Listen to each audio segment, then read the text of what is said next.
आप में से कितने लोगों ने खाकी ये सीरीज देखी होगी? मुझे जिस दिन पता चला कि एक किताब है बहुत फेमस, बिहार डायरीज, एक आईपीएस ऑफिसर ने लिखी है, अमित लोढ़ा। उनकी किताब मैंने पढ़ी थी। उसी राज्य से आती हूँ, बिहार को लेकर जो चीज़ें थी कुछ नाम वाम बदल कर, लेकिन इसमें एक ऐसी सीरीज है जो फिल्मों को फेल कर देती है इस मामले में कि आपको लगेगा कि अरे असली कहानी है, ऐसा टर्न, ऐसा ट्विस्ट नहीं हो सकता है, उससे ज्यादा ट्विस्ट एंड टर्न हो जाता है। तो करण, जिन्होंने अमित लोढ़ा का जो किरदार है उसे निभाया है, चंदन महतो, आप तो अपना डायलॉग बोलिए, उससे माहौल जमेगा। कहाँ गया माइक? है ना? हाँ, डायलॉग तो बहुत सारे, कौन सा शुरू करूं? अरे जो आपकी पहचान, पहली आपकी एंट्री, जेल में लड़ाई हो रही है। आईपीसी थोड़ा हम भी जानते हैं सर, बहुत ही भेटनर क्रिमिनल के वाइफ हैं, समझे? अच्छा, आप लोग कहाँ से हैं, पहले मुझे ये बताइए। जी, मैं बम्बई से ही हूँ। मतलब मेरी पैदाइश दिल्ली की है, हाँ। बट पला बड़ा बम्बई में। मतलब बिहार ने छुआ नहीं था आपको किसी भी? नहीं, अब छू लिया है। हाँ। मतलब मेरे शो में जो हमने शूटिंग की है उसके जाने से पहले तो पूरा बम्बई का ही हूँ मैं। क्योंकि इन्होंने कहा कि मैं बिहार का होने के लिए क्या करूं, और इनके कांस्टेबल इनको बताते हैं कि आप मैं की जगह हम बोलिए सबसे पहले। जी, तो हम आज सबसे पहले तो बड़ा खुश हूँ मैं यहाँ पर आकर। मैंने हमेशा ये मंच देखा है कि बहुत ही दिग्गज और इज्जतदार लोगों के लिए होता है, तो आज मुझे अपने लिए बड़ी इज्जत आ रही है कि मुझे यहाँ पर बुलाया गया है। So thank you very much agenda Aaj Tak. It's quite an honour and a privilege to be here on this stage amongst all of you. And या I mean it was a lot of fun Bihar में shoot करने के लिए। और मैं जैसा कि आपको कह रहा था, शूट भी बिहार में किया? हाँ जी, हमने मतलब झारखंड में शूट किया है। हाँ।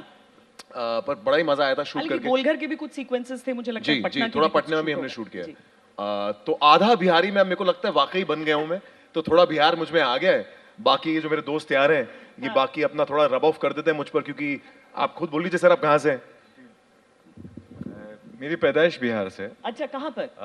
मैं मोतिहारी की पैदाइश है मेरी। अच्छा। और मेरा गांव जो है वो गोपालगंज के पास हथुआ है फिर तो। जी, तो मैं वहीं से हूँ, लेकिन 7 साल 8 साल की उम्र से मैं बम्बई में हूँ। और सो मैं हमेशा अपने आप को बम्बईया बिहारी कहता हूँ। नहीं, पर हेल्प तो करते होंगे आप अपने कोस्टार्स की? ऑफ कोर्स, मतलब हम एक दूसरे के हमेशा मदद के लिए हैं, क्योंकि मुझे ये समझ में आता है कि कोई भी फिल्म या शो एक आदमी की कहानी नहीं होती, ये पूरी टीम की बात होती है। तो it's been a feeling like that. Correct. लेकिन मुझे एक चीज लगता है, क्या हुआ कि एक पूरा दौर आया था फिल्म इंडस्ट्री और सीरियल्स में जहां पर बिहारी एक्सेंट कहकर उसे ज्यादा एक मजाक में इस्तेमाल किया जाता था, पर इसमें मुझे रियलिटी दिखी है। ऐसा नहीं है, एक बिहार का व्यक्ति चाहे कहीं भी रह रहा हो, वो जिस तरह की हिंदी बोलेगा उस तरह की चीज, उसमें कोई मजाक का भाव नहीं था, और इसीलिए आप लोगों का कैरेक्टर रियल भी लगा है। जी बिल्कुल, मुझे लगता है नीरज पांडे सर के साथ काम करके मुझे लगता है उनका एक ऑथेंटिक स्टाइल है। When it comes to casting also वो एक ऑथेंटिसिटी को बहुत वेटेज देते हैं। और इस पूरे दौरान सीरीज़ में मुझे लगा है कि लोगों ने हमारी ऑथेंटिसिटी को बहुत अप्रिशिएट किया, because they got to see something real and not something which has been seen as a preconceived notion about Bihar, or be it a story, be it a language, be it anything. So I think that authenticity has done very well for us. आप specially इसलिए क्योंकि Neeraj sir खुद बिहार से हैं। हाँ, वो खुद ये बहुत फर्क हो जाता है इससे। मुझे लग रहा था कि वो भी आज होंगे तो। और हमारे जो राइटर हैं वो भी बिहार से हैं, उमा शंकर जी। तो कहीं ना कहीं आई थिंक वो इन्फ्लुएंस बड़ा स्ट्रांग रहा है हमारी स्क्रिप्ट पर। नहीं, पर करण, आपके लिए उतनी मुश्किल नहीं थी। आपको एक राजस्थानी प्ले करना था जो बिहार में काम कर रहा है। जो लोग बिल्कुल ऑथेंटिक जिन्हें होना था वहां का नेटिव, उनके लिए थोड़ा सा उस चीज को एक्सेप्ट करना और अपने किरदार में ढालना ज्यादा मुश्किल हो गया होगा। आप कहाँ से हैं? जी, मेरा जन्म बिहार में हुआ है, दरभंगा में मेरा जन्म हुआ है। और टैलेंट देख रहे हैं।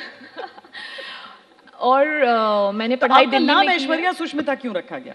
अरे जी बिल्कुल, मम्मी को ऐश्वर्या, पापा को सुष्मिता। तो मेरा जन्म 94 में हुआ था। I was born 94। और जिस साल दो ब्यूटी क्वींस हुई जी, और दे वर क्राउन्ड इन 94। तो आई थिंक मेरे मॉम डैड बहुत इंस्पायर हो गए थे कि चलो बेटी का नाम दे देते हैं। डिसाइड नहीं कर पाया दोनों में। डिसाइड नहीं कर पाए।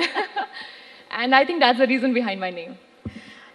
करण, स्टोरी इंस्पायर कर रही थी आपको जब आप लोग ये सीरीज करने के लिए ऑफर हुआ, आप सिलेक्ट हुए, आपको उम्मीद थी कि ये स्टोरी इस तरीके से बदलेगी, ऐसी चीज़ें होती रहेंगी? आप बिहार के उन चीज़ों को आपने फॉलो किया था?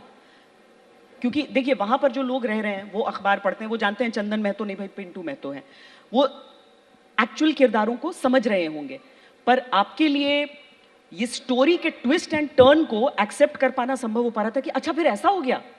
क्योंकि इसमें बहुत सरप्राइजेस हैं आपकी इस सीरीज में।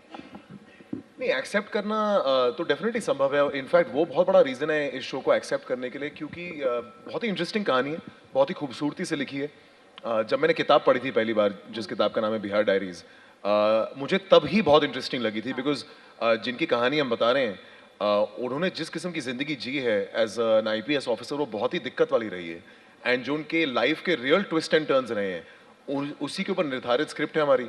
तो मैं बड़ा खुश था जब ये विजन जिस तरीके से किताब से स्क्रीन प्ले पर आया, and of course I was very excited to kind of be a part of it, because एक तो किसी असली इंसान की कहानी जब आप एम्यूलेट करने की कोशिश करते हैं, और आपको जब पता है ये सारे इंसिडेंट्स फिक्शन नहीं है, ये रियलिटी है, then you get even more motivated to kind of play it and to put your best foot forward, because you don't want to disappoint the man and everybody attached to him with that life.